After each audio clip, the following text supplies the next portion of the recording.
आज की क्लास में जैसे अगर हम बात करें लोकसभा, ठीक है, पिछले क्लास में हम लोग राज्यसभा की बात किए थे और आज हम लोग लोकसभा के बारे में बात करेंगे। तो चलिए देखते हैं। तो ये जो लोकसभा है ये आर्टिकल, किस आर्टिकल के तहत इसकी संरचना की गई है? तो आर्टिकल 81, आर्टिकल 81 यानी अनुच्छेद जो है कितना 81 के अंतर्गत जो है कि लोकसभा की संरचना की गई है। कब की गई है? तो इसका जो गठन किया गया, लोकसभा का गठन कब किया गया? तो ये इसका गठन किया गया है 17 अप्रैल 1952 को किया गया है। ठीक है, इसका गठन कब किया गया है? तो 17 अप्रैल 1952 को किया गया। ठीक है, इसकी प्रथम बैठक कब हुई? अगर हम बात करें इसकी प्रथम बैठक की, तो इसकी प्रथम बैठक 13 मई 1952 को की गई। कब की गई? 13 मई 1952 को की गई। ध्यान रखने वाली बात है, राज्यसभा का जो संरचना किस अनुच्छेद के तहत हुआ था? तो अनुच्छेद 80 के तहत हुआ था। उसके गठन कब हुआ था? तो जो है 3 अप्रैल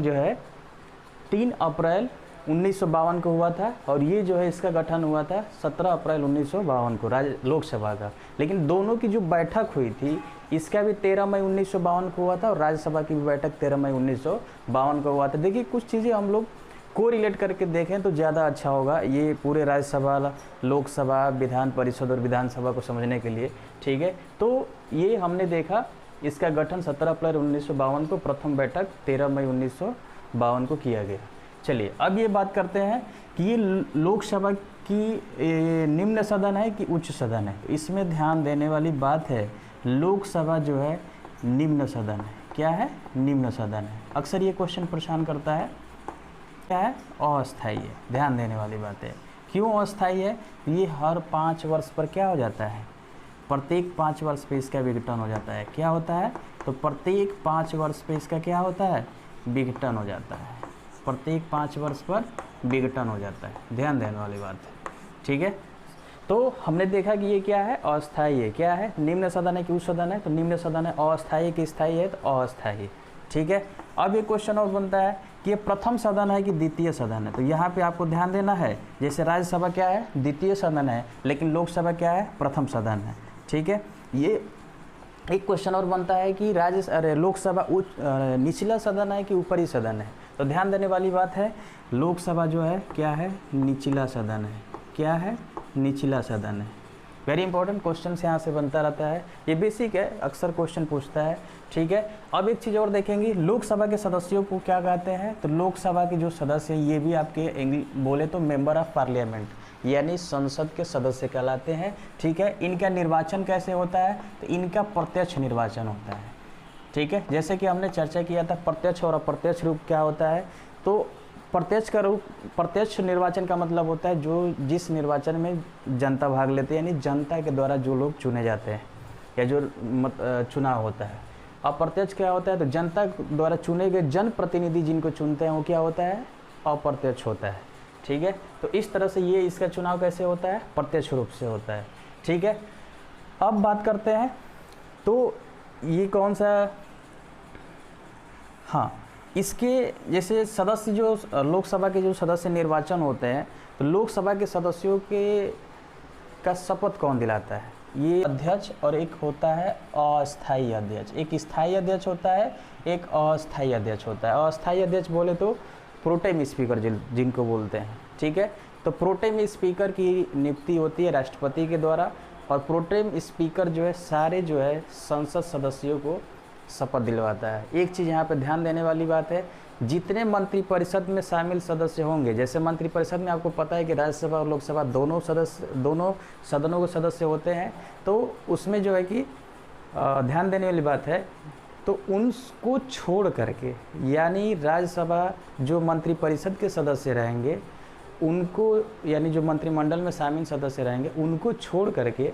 जितने भी संसद सदस्य हैं, ठीक है, उनको जो है कि शपथ कौन दिलवाता है? प्रोटेम स्पीकर दिलवाता है। ये प्रोटेम स्पीकर का बस उतना ही काम है, ये एक तरह से अस्थायी अध्यक्ष होता है। ठीक है, ये जैसे ही सांसदों को शपथ दिलवाता है और फिर ये इसकी कहानी यही ख़त्म हो जाती है।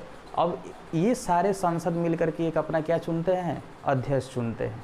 ठीक है। तो ध्यान देने वाली बात है, अध्यक्ष पद के लिए शपथ नहीं होता है, लोकसभा के अध्यक्ष पद के लिए शपथ नहीं होता है, एक नॉर्मल और संसद सदस्य के रूप में शपथ लेता है, ठीक है। तो इस तरह से हमने देखा कि लोकसभा के सदस्यों यानी सांसदों को शपथ कौन दिलवाता है, तो मंत्रिपरिषद के सदस्यों में शामिल सदस्यों को छोड़ करके बाकी सारे सदस्यों को शपथ कौन दिलवाता है, प्रोटेम स्पीकर दिलवाता है, ठीक है।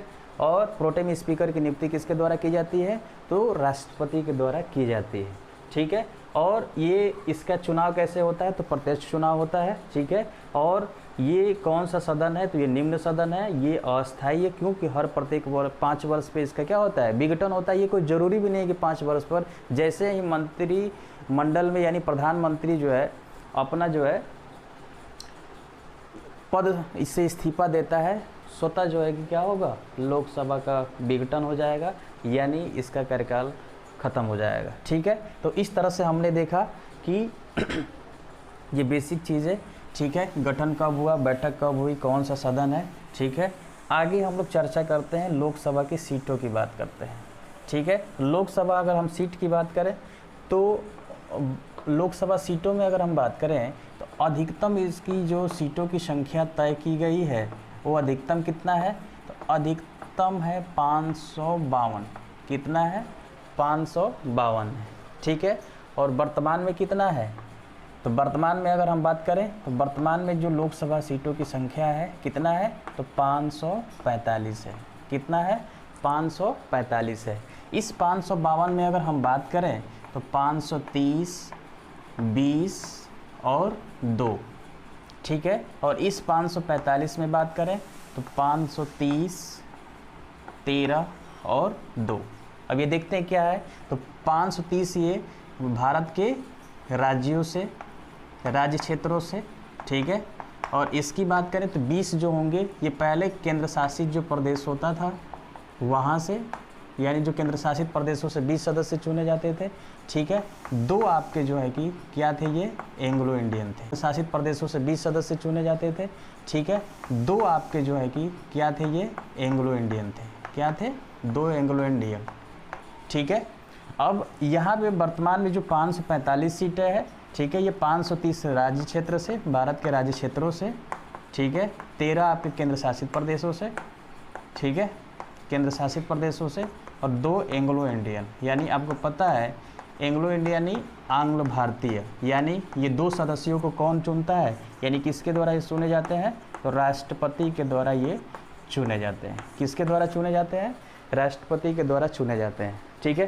ध्यान देने वाली बात है, कभी कभी आपका क्वेश्चन पूछ लेता है कि सबसे बड़ा लोकसभा यानी सबसे अधिकतम लोकसभा के सदस्य कहाँ से चुने जाते हैं, ठीक है। तो ध्यान देने वाली बात है, अगर हम बात करें उत्तर प्रदेश की, अगर बात करें कि उत्तर प्रदेश में सीटों की संख्या कितनी है, तो राज्यसभा की बात करें तो राज्यसभा में कितना है, 31 है, कितना है, 31 है। और लोकसभा में कितना है, लोकसभा में 80 सीटें हैं, कितना है, 80 सीटें हैं, ठीक है। और विधान परिषद में कितना है, तो विधान परिषद में उत्तर प्रदेश की जो सीटों की संख्या है, यानी उत्तर प्रदेश में कौन सा सदन है, तो विधानमंडल है, यानी विधानमंडल का मतलब है जिस राज्य में विधान परिषद और विधानसभा है उस सदन को क्या बोलते हैं, विधानमंडल बोलते हैं, ठीक है। तो इस तरह से विधान परिषद और विधानसभा, ठीक है। तो विधान परिषद की सीटों की संख्या यहाँ कितना है, 99 + 1 यानी कितना है, 100 है, ठीक है। और विधानसभा में कितना है, 403 + 1 यानी 404 है, ठीक है। ध्यान देना है, अगर यहाँ एंग्लो इंडियन की बात करेंगे तो ध्यान रखना है, यहाँ एंग्लो इंडियन राष्ट्रपति के द्वारा नहीं, किसके द्वारा, राज्यपाल के द्वारा चुना जाता है, किसके द्वारा, राज्यपाल के द्वारा चुना जाता है, ठीक है। तो ये आपने देखा कि लोकसभा में ये बेसिक क्वेश्चंस आपके एग्ज़ाम में पूछे जाते हैं, जो कि हमने देखा। तो चलिए आज के लिए बस इतना ही, धन्यवाद।